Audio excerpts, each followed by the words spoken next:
where they can make some updates and improvements on their codes to improve their sustainable development. So those all three of those links are in the chat, and so we encourage everybody to check those out.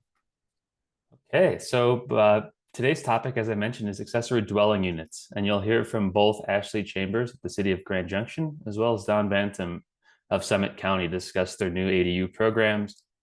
And we do have time at the end reserved for Q&A, but we do encourage you all to put your questions in the chat so that we can get to all of them, whether that is during the presentations or after in the formal Q&A. So use that chat function, ask as many questions as you have, and we hope that we can have some answers for you. So with that, I'll pass it off to Ashley Chambers.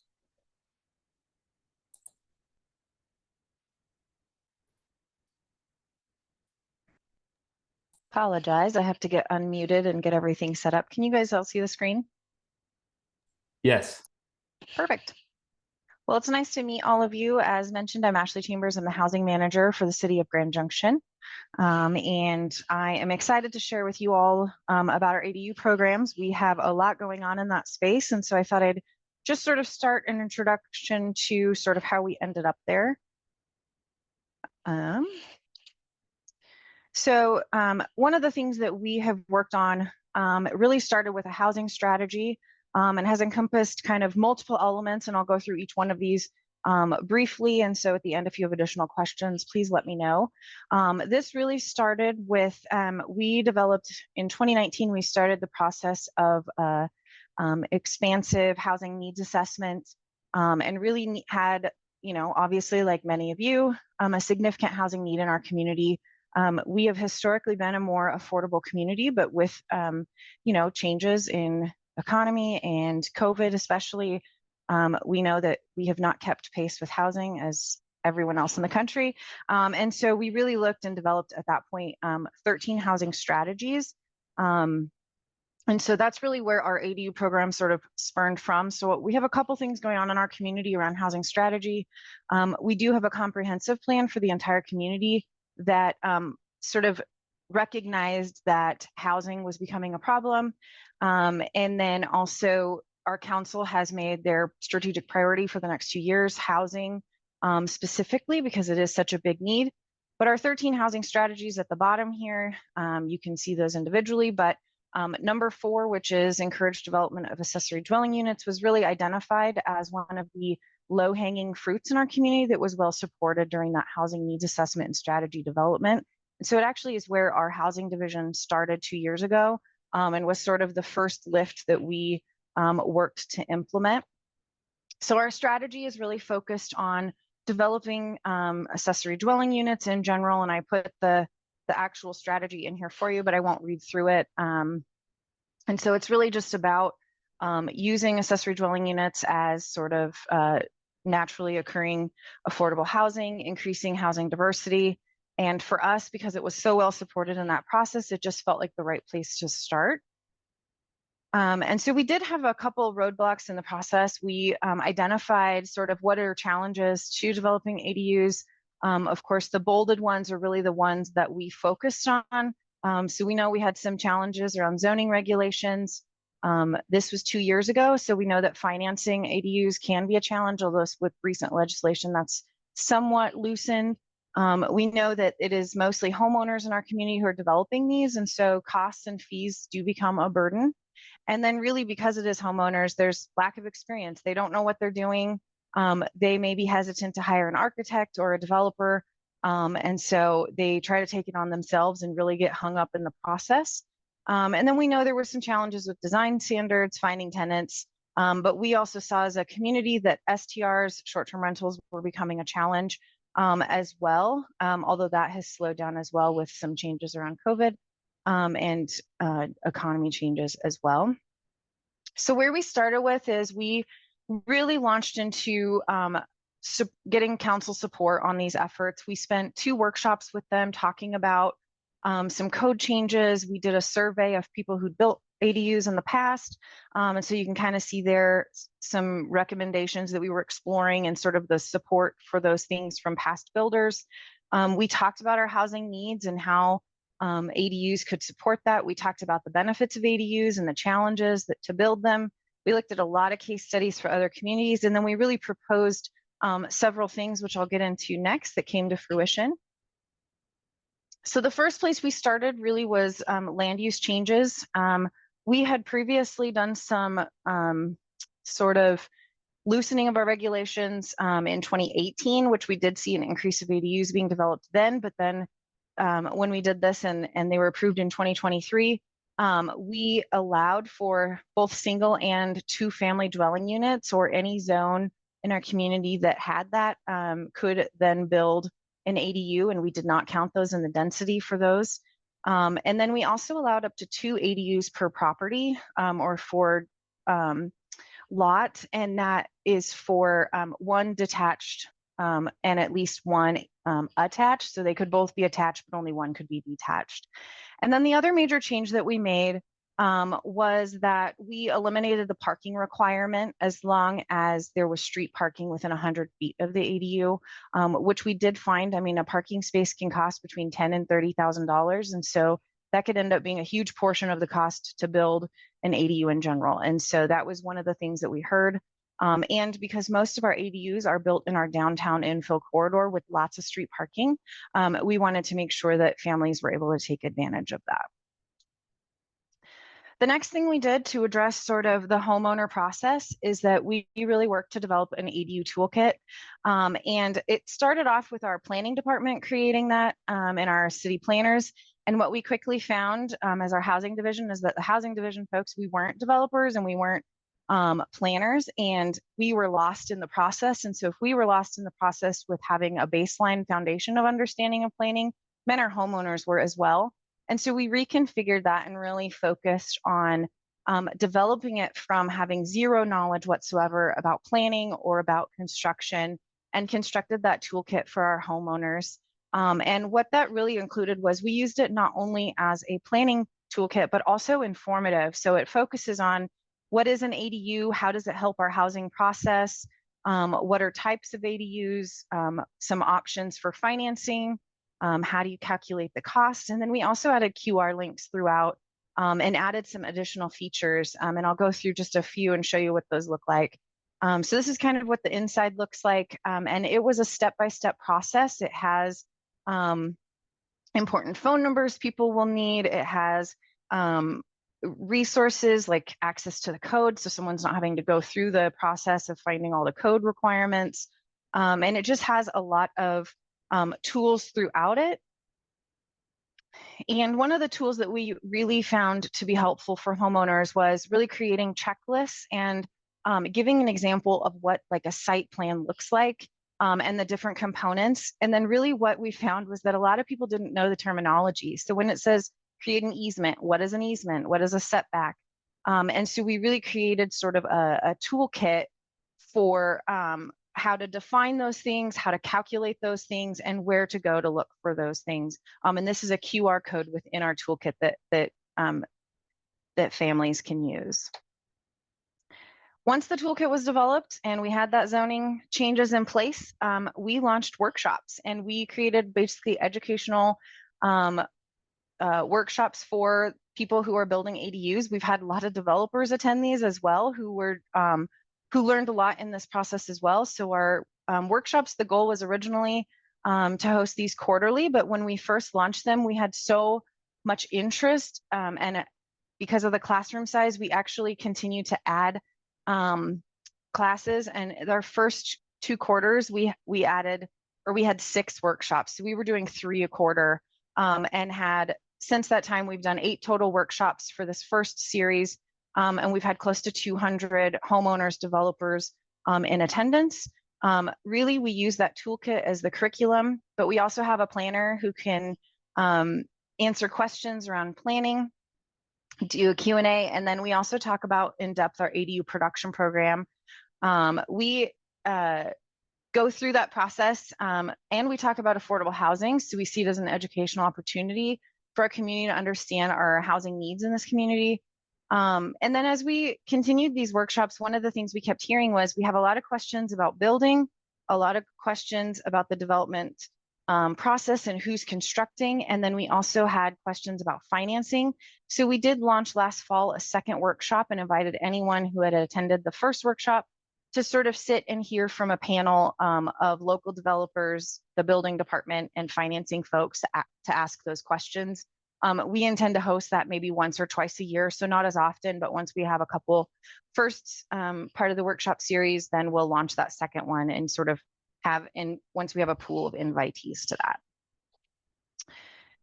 So then more recently, last June, we got approved an ADU incentive program.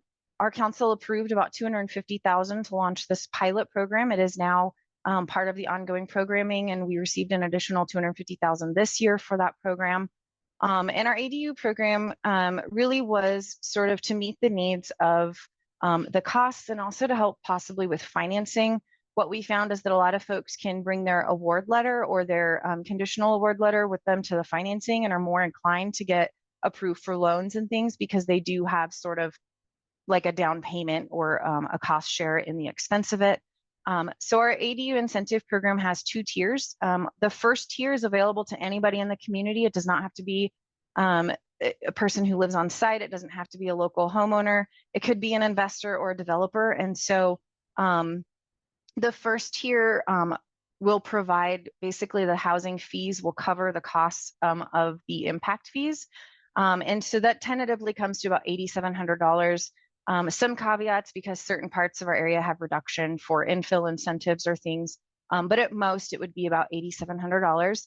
And in exchange for us contributing to that, there are a couple of things that are required. One is that it is a 5-year commitment, and we do put a agreement on the title that says that as part of this 5-year commitment to basically use it as a long-term rental, that no short-term rentals could be anywhere on the property, whether the primary dwelling unit or an ADU. And in this tier, folks don't have to live on site. And that is probably our most common tier that is utilized. And I'll kind of show you the numbers in just a moment. Then our second tier is really for people who are, what we found is a lot of homeowners who weren't investors. They're building ADUs for their children or their parents, or for themselves to be able to downsize. And so we wanted to give them an opportunity to sort of increase their wealth and sort of help with their own housing costs. And so they qualify for the first tier. So they get all the fees paid for in the first tier with an additional cash incentive. And so that total is about $15,000 total that they could get in kind of a fee waiver plus cash incentive. And so if their fee waiver is less than $8,700, then they would get the additional bonus piece to their cash portion. It is income qualified, so only households earning up to 140% AMI. And we do extend that long-term rental requirement. So it is 7 years instead of 5 for creating a long-term rental. Of course, no STRs on the property. And in this category, they do have to live on site for those 7 years. So there is sort of an additional requirement to that. We have not had as much use of this, but we have seen an increase this year to that program. So what we've seen as we've rolled out all of these things over the last 18 months or so is that we've seen a 47, almost 48% increase in ADU applications. Not all of those have applied for the ADU incentive program, but because people are more in the know, we've seen that increase. We've also seen a major reduction in delays and challenges. Our planners are saying we're getting better quality site plans. We're not sending it back 100 times for review. Homeowners are less frustrated and they know where to go when they have questions. And they also can call us as well, and we can help sort of track down answers on their behalf. In our ADU incentive program, we have in 2023, we did roll it out in June, but we didn't see our first application come through until about November, so the very end of the year. And that we require them to have submitted their plans to the planning department before they can get approved for the funding for that. And that's simply to make sure that we're not holding funds for projects that may not come to fruition. We want to make sure that they've submitted. And so we saw 2 applications for tier 1. or excuse me, 2 approvals. And then we did see 1 application for tier 2. And because of the timing of the year, they received the first tier payment in 2023. And then the second tier, the cash incentive, was mailed out to them in 2024. So it was 2 different budget year cycles. And so we spent close to $25,000 that first year. In 2024, so far to date, we've seen 15 tier 1. We had that tier 2, just the cash incentive portion mailed out. And then we had 3 tier 2 applications for about $173,000 this year. It is a very popular program, and we are probably going to run out of our funds. We have about funding for 3 to 6 more applications for this 2024 year. We may go back to council depending on interest and ask for more funding. But as of right now, we have about funding for 3 to 6 more this year. Kind of what we're exploring next and where we're going is we are currently researching additional funding mechanisms, especially around financing. We know that with Prop 123, there's a couple programs that may help homeowners with financing, so we're excited about those. We've also been in conversations, although preliminarily, talking about maybe focusing on a downsizing program or potentially partnering with our voucher, Grand Junction Housing Authority, or some other folks to help increase the use of vouchers in our ADU program. We also just rolled out what's called At Home and GJ. It is an incentive program for landlords and partners, a tenant education program. And so we'd really like to partner and marry the two and increase our ADU incentive and that program together for providing homeowners with an even sort of bigger incentive to rent to low income tenants. And then currently we have Colorado Mesa University here in our community, which has a construction management program. And so we are actually in preliminary plans to this semester run a competition with their construction management teams to develop some ADU pre-approved plans. And so that's sort of preliminary conversations now. We still have roadblocks, as many of you. One is that financing piece. We still have folks who are struggling to find financing or affordable financing, particularly with interest rates. And so I think we actually would have seen much higher numbers, except for the cost to get loans and those kinds of things continue to be a barrier.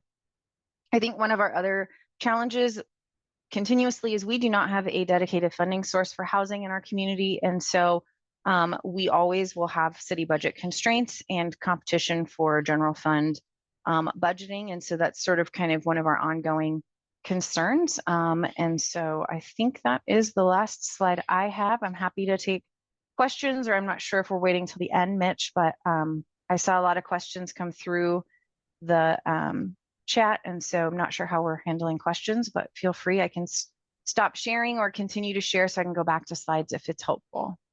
I think, Ashley, for now, we're going to pass it off to Don in a moment, and then we'll tackle the Q&A after Don presents. But if you do want to tackle any of the lower hanging fruit via the chat, that's perfectly fine as well.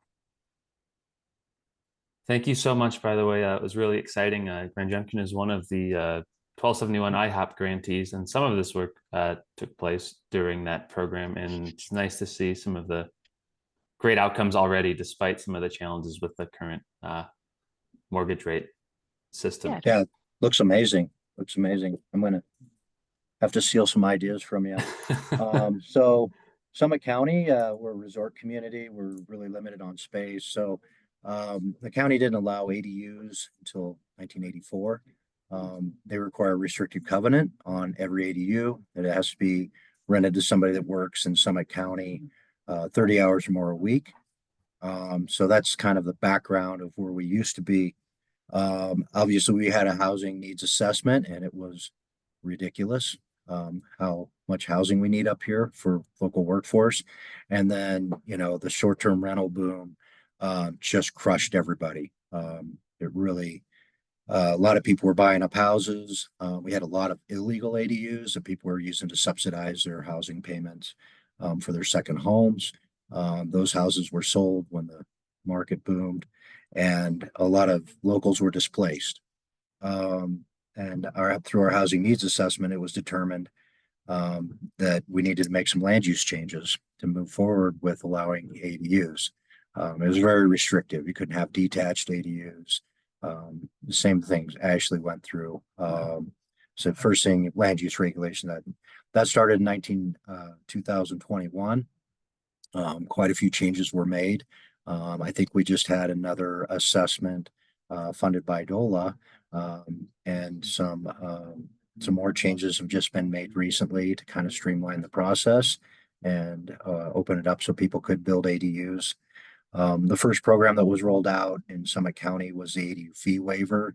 And those are basically your planning, building permit, engineering, all of the community development fees that would go to the county. And it's a little different here because we're the county and we work with so many different sand districts and water districts and wells and septics and everything else. So that gets a little frustrating, confusing. But that fee waiver program rolled out. That's been very successful. So at the end of the day, when you develop an ADU, you get the certificate of occupancy on it. Those development fees are all refunded back to the owner, and that generates $5,000 to $10,000 in a rebate to the owner. So when I started here a year and a half ago, one of the first projects we were working on an ADU stock plan. And also we wanted to work on an ADU assistance program. There wasn't a lot of assistance programs out there. And as we researched what California and some of the other jurisdictions were doing, they're having a lot of problems with giving people money for pre-development fees. So we worked on an ADU assistance program, and basically we will provide funding up to $60,000 for a 2-bedroom, 50,000 for a 1-bedroom, and 40,000 for a studio. It gets complicated with the percentage of funding is based on the cost of construction, and typically we even with the and we linked an AMI rental cap onto that. That's been something we're going to be working on, but basically, if you build a 2-bedroom ADU, we're going to run the calculation to provide us what your cost of construction was. We're going to calculate it at, say, 25% of the cost of construction up to $60,000. And then we develop a funding agreement with the developer or the owner. We create a funding agreement that we have them sign when they come in to actually submit and permit the project. That's when we actually have the county sign the funding agreement and provide that to them and get that money earmarked. We worked on a lot of different processes, like paying water and sewer tap fees up front, water augmentation. These have all become kind of roadblocks because we're not a municipality. We don't have leverage over in the sand and water district, and these are all going to require intergovernmental agreements. So those really didn't pan out very well. And our program right now is we provide the funding when CO is issued. We issue that payout at the end of the project. That's kind of where we're at on that right now. But we just launched that project less than a year ago, probably around the 1st of October last year. We had 3 ADUs sign up for the funding agreements last year. I think one of them is getting completed. We have a couple more signed up this year. But I think the thing to take away from it is as soon as you add restrictions onto the money that you give people, they have to start evaluating it. And the thing that we have here is we tack on maximum rental cap of 110% AMI. And that is really kind of having people pause at taking that funding. The rents here that people are getting on an ADU are ridiculous. I mean, we know one guy finished a new ADU, 1-bedroom. He was asking $4,000 a month rent for it. So even though we require the workforce housing, that somebody has to work in Summit County on the covenant, our general ADU covenant doesn't cap the rental. And so I think that's something we need to revisit is if we've set that cap too low, and it's making people pause on the ADU funding or grant program, or assistance program, sorry. But we are kind of working the bugs out of it and working forward. So I I really want to attend these meetings and see what other people are doing. Because I think a year and a half ago, everybody was just thinking about it. So this is really fun for me to see what people have actually implemented and what's working for them. The next program that we have is we have an ADU stock plan. And this is the design manual that we published for the ADU stock plan. I think it's kind of like you guys, Ashley's toolkit, but it kind of helps work people through the program and gives them all the background information. And then it also gives us the stock plans. The difference up here is that because of our snow loads, all the housing has to be engineered. You can't use the construction tables out of the IRC to build homes up here. So we had to spend a little bit more money and get them pre-engineered, get pre-approved by the building department.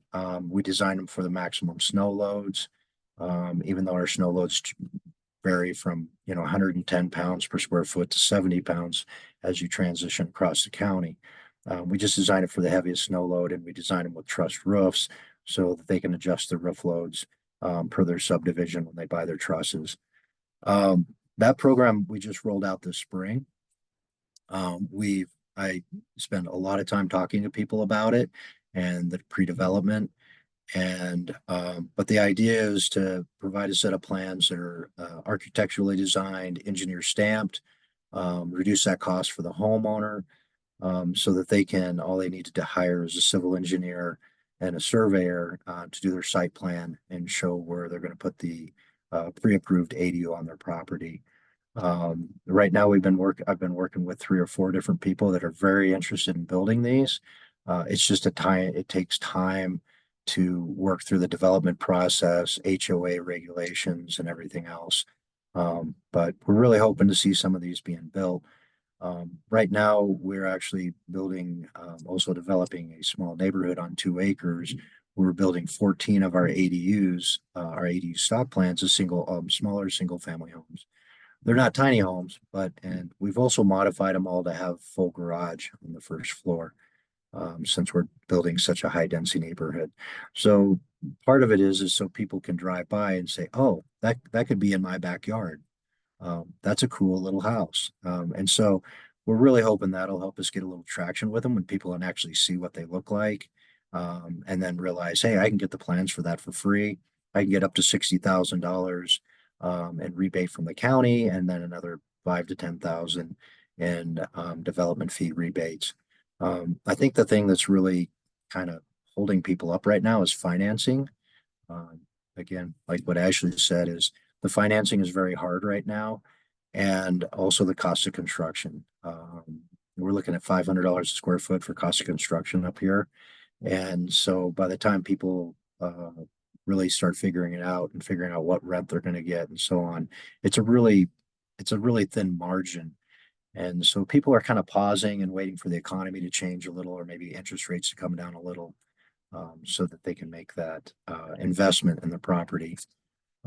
But also we've changed our covenants to be a little more flexible, so they're not so black and white. It has to be someone that works in Summit County. It can't be a relative. We've changed our covenants to allow relatives and family members also to live in the ADUs, because we're seeing a lot of local families are struggling. Their kids are graduating from high school. They want to stay in the county, but they can't afford to rent anything. They can't afford to buy anything. And so I think we're seeing more and more people looking towards building ADUs just for their family, so their kids have somewhere to live and they can stay in the county. But that's basically everything we have in a nutshell. I apologize, I don't have a better presentation provided, but I can provide all the handouts and information to everyone, or if they just go to the Summit County co.gov housing department, all of our stuff is published in there, and you can kind of look through our different programs or how we write our covenants, everything that we're kind of doing to try to get these things going. We're really hoping this next year we kind of get to streamline a little better and have more interest in the program. Thanks so much, Don. Yeah, I think you're going to have quite a few questions from folks about the program and the stock plans. I know you're I think I saw back when you told me there was a few articles in the news on CBS and a couple other major outlets about the stock plans, and I'll be curious if that had any impact on demand. Let me quickly share my screen, get us back to the presentation, which is really now just Q&A and closing after we're done with Q&A. And I know I've seen quite a few questions come through with some folks dropping in some answers, but I think we can get started on some of the original questions, and then we'll go into allowing everyone to unmute and ask your own. So the first question was, I believe, originally to Grand Junction about the slides, but as Don said, the Summit County pieces are available online, and I can compile and send those out. And Ashley, will these be available for folks as well, your slides? Yeah, I can send them over to you and make sure they get out to the group. Thanks so much. When you were mentioning the ADU classes for the community, how do you advertise those? Yeah, we do a couple things. One is we did an initial press release, and then we did that in 2023, and then when we set our dates for 2024, we did another one. And anytime we've added a program or a component to we've done a press release and just included the workshop information in there.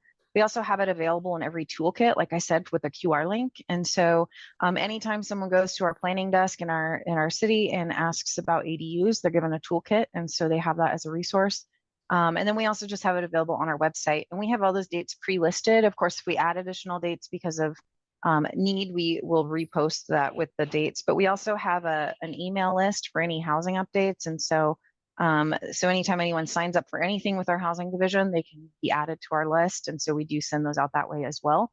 And then, of course, as we have local construction companies or developers who build ADUs, they will tell anyone who's building with them to go look at the materials and see if it's an option for them. So I think now it's a lot of our advertising is word of mouth because everyone's pretty excited about it, that's where most of our interest is coming, but we do still do those other pieces as well.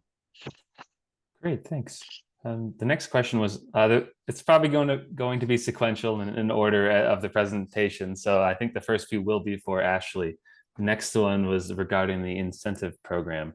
Two-part question. One, were the forgiven sewer, Catherine Dunleavy, I may need you to elaborate on your two questions for Ashley here. I don't want to get them wrong.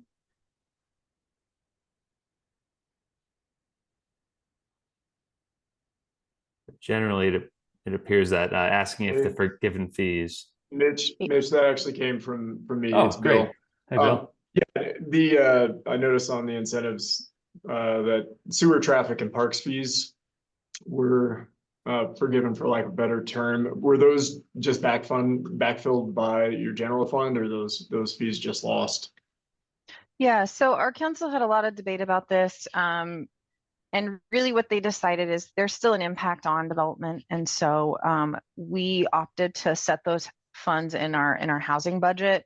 And so the housing division pays them on that behalf. So they're not forgiven in any way. They actually sort of act as like a silent second on the title of the property. And so they get a kind of an agreement that says, you're agreeing to these, and if you comply with all the requirements for the 5 or 7 years, they'll be basically eliminated, and there won't be any additional fees. It is transferable, so it's not like someone who, if they sell the house, the new owner could continue in the agreement and fulfill the requirements, or they would have to buy that agreement out. And so we did set, some increase, like there's a fee for cancellation if they want to do it early or they're not meeting the requirements. There is a payback, and we set that tentatively about 120% of the value. So and then we would prorate that by year, and then that I think the second part of the question was on who administers monitors. That is my staff here. So we do the income verification in the application. We have a 2-part application. So if you're applying for tier 1, you don't have to fill out that portion. And then we have a portion for tier 2, and they have to submit pay stubs or letters if there's no income for one of the adults. So any adult 18 years or older has to submit some documentation showing the household income. And so we do that here in-house. There was a question about rent prices. We don't have set rent prices in our program currently. That's primarily because our market here, the market rate rents are about 90 to 100% AMI. And so they're not completely out of the wheelhouse of, being in the affordable category. Now, if that shifts or our market rents go exponentially higher, we're seeing a continuation of those, then we may make some changes in the future. But we do require, as part of compliance with the program, anytime a new lease is signed, folks have to the homeowner has to fill out a new, we call it a certificate of occupancy, which just shares their lease with us so we can kind of monitor what the rates are and who's living there. That helps us with our reporting. And so they have to do that anytime a new lease is signed or on an annual basis. And so on an annual basis, if we didn't receive a new lease that year, we will send an email or a letter in the mail to the homeowner and just say, hey, by the way, this is due in order to comply with the program. And then we just had, we started the program last June. And so we just had within the last couple months, our first 2 ADUs roll out of that. So we are just now getting those forms back. But for the most part, everyone's happy to share that. So yeah, I think I answered those questions there. Great. Thanks for that. And thanks for the question. And the next one was just confirming their assumption that it's a reimbursement program for for the incentives for the homeowners. Yeah, it's so once they get their planning fee, we pay the impact fees internally. We do just sort of an internal transfer of funds, basically. And then for the second tier, which is a cash incentive, once we hear back from the family that they've received their building permit, they have to send that building permit to us, and then we release that second check. So we want to make sure that they're kind of moving forth in the process. And then they do have 1 year to construct the ADU from the time of the planning clearance issued to be in compliance. Otherwise, it'll trigger the repayment. And so we actually put a certificate of hold or a CO hold on their property with the building department until they let us know it's constructed. And then right before that would be issued, they let us know. We lift the hold off the account just to make sure that the home and homeowner are building within that time. We would, it's not like a firm, like if there was issues, like we've had a couple where the construction company had to change, or they ran into a barrier with, engineering on the property or something like that. And so we, if they can request an extension on that year for reasonable, things. But for the most part, we really haven't seen any challenges with that yet, but we do have sort of administrative allowances there. Thanks for that. And the next question, thanks to my loud dog, applies to both folks or any folks on the call who do have owner occupancy requirements and want to chime in here. How do you enforce the owner occupancy requirement for ADUs? I can answer that first.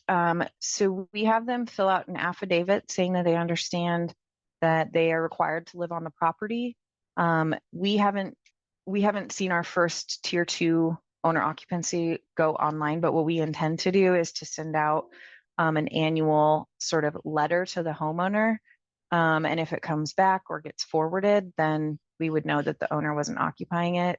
And so it's a little bit tricky to monitor, but that's how many folks in the housing industry ensure even homeownership. When you have homeownership requirements, that's how a lot of folks in the industry do it. So that's sort of our approach. Okay. We regulate through a covenant attached to the property, referencing the ADU. So, I mean, we have, a lot of second homeowners up here, so we don't require them to be permanent residents, but we do require that the ADU be rented to workforce housing as workforce housing in Summit County. So we do deed monitoring every year where they have to turn in the lease, tell us, provide where they work, where their tenants are, all the information on their tenants and their lease so that we know that they work in Summit County and are part of the community. We've also changed our covenant that allows for locals who live here to flip-flop. So say they get into retirement age and they got a 4-bedroom house. It gives them the ability to rent the 4-bedroom house to workforce housing, or some family that lives and works in Summit County 30 hours or more a week. And the owner of the property can actually live in the ADU. That lets them increase their income at retirement, to allow them to go play and retire. And it also, we see it as a win-win, because it also provides larger housing for families in the community. So we've put some of those flexibilities into our covenants, and that's basically how we regulate it here. Great, thanks. And I see Erin has her hand up as well. Erin, you want to jump in? Sure. So I'm the housing director for the town of Crested Butte. We've got an ADU program that dates back to 1990. When it was originally adopted, it was incepted to help make the mortgage payment on the primary a little more easily. And when construction costs were that low back then, it was something we could pull off. Now, just as Don mentioned, with construction costs so high, the rents just can't justify the construction costs. And so we're in the process of going through an infill study, identifying like really how many ADUs can we pack into town? Is there a potential to have stock plans? We have really rigid design guidelines in town. And so stock plans has been a difficult topic so far. But we require a minimum of a 6-month lease on our units, and recently added a local workforce requirement. ADUs are a conditional use, and so you come in, you go through our process, and then we deed restrict the units for the long-term workforce rental. We do not have rent and income caps on them yet, but I can only imagine over time that that's where we're going to end up.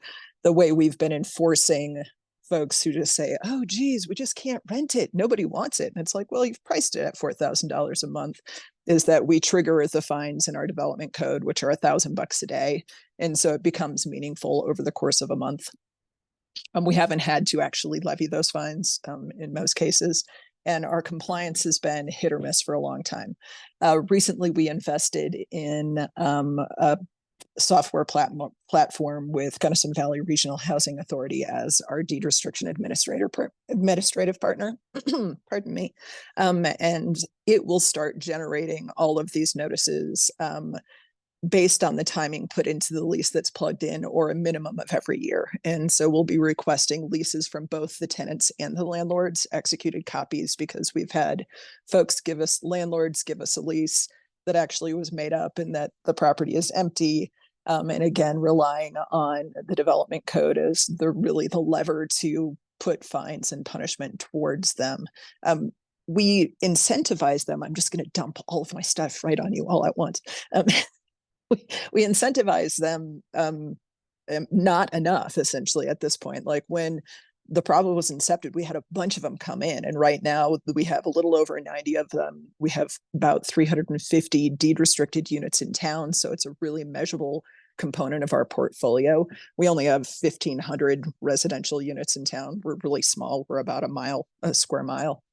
Certainly Mount CB and Gunnison County around us has a lot of stuff going on. But right now the math just doesn't work. And what we hear from folks that are building and buying $5 million homes in town is they just don't want somebody on their property. They're not interested. They're not interested in the mission. They're not interested in the headache, and they don't want to share their yard. And so we're going through an infill study process to really identify like what carrots and sticks do we use to try to encourage more of these units to be built, because we're down to about one being produced per year. And so it used to be a really viable function, but rental of any kind, unless it's luxury, is just not, like, the economics aren't there to make it work.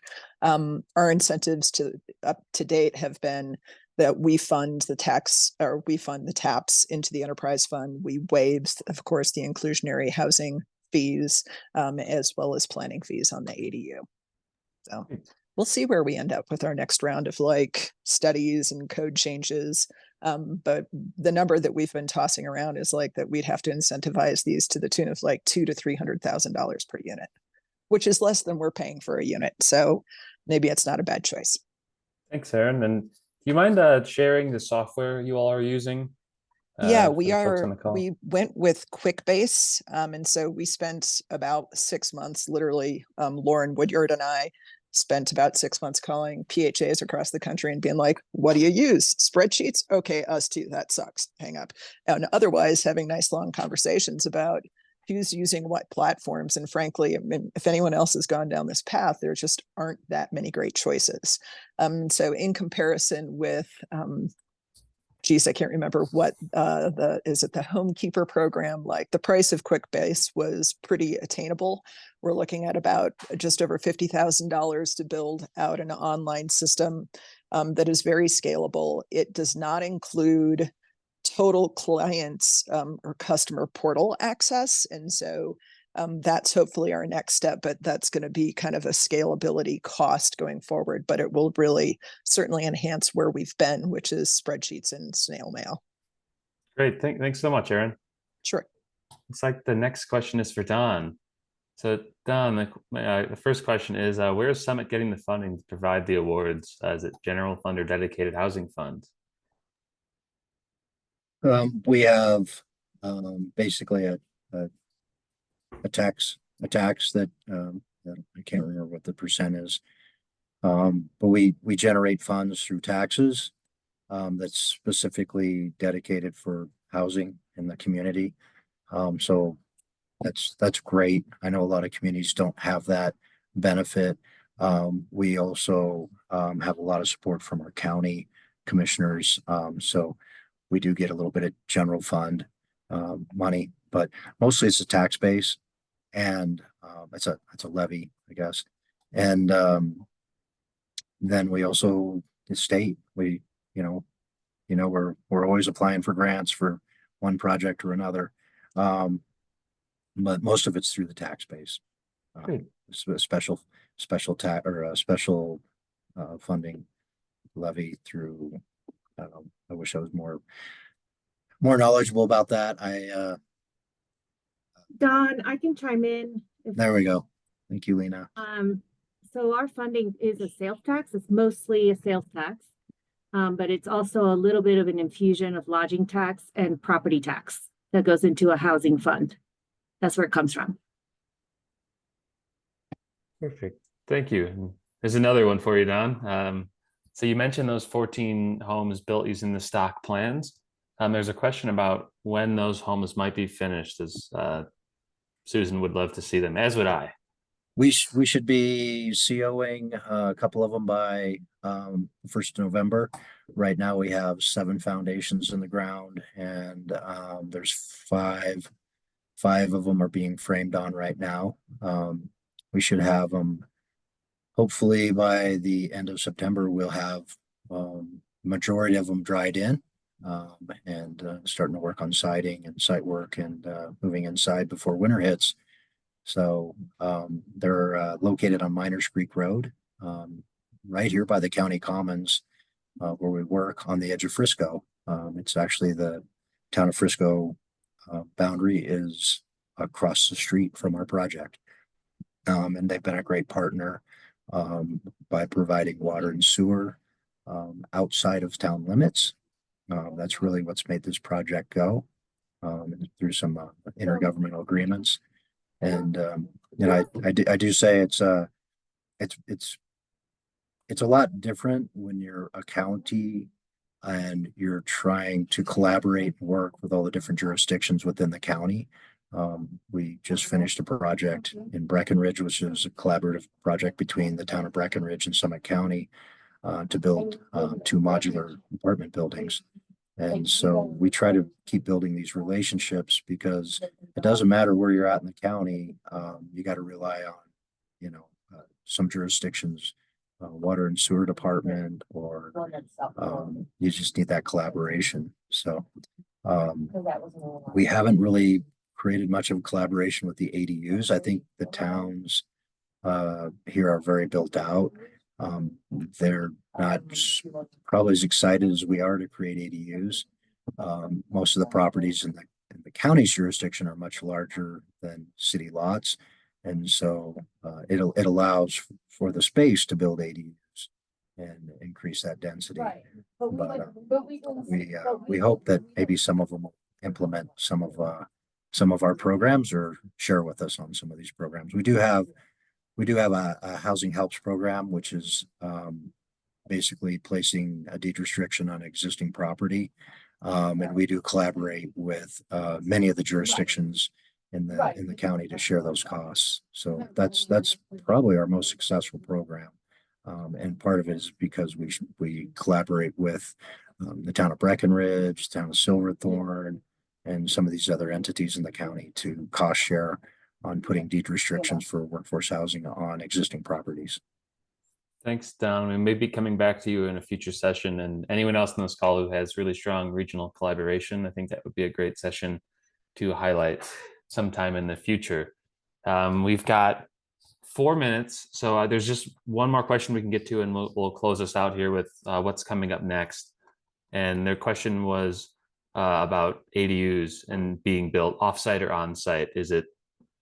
I know that there's a trend. We're learning more that some of these modular producers are starting to create models in their factories, but I haven't seen yet that those have taken off in the modular space just yet. But I see Ashley responded and said that most in Grand Junction have been built on site thanks to the lower construction costs.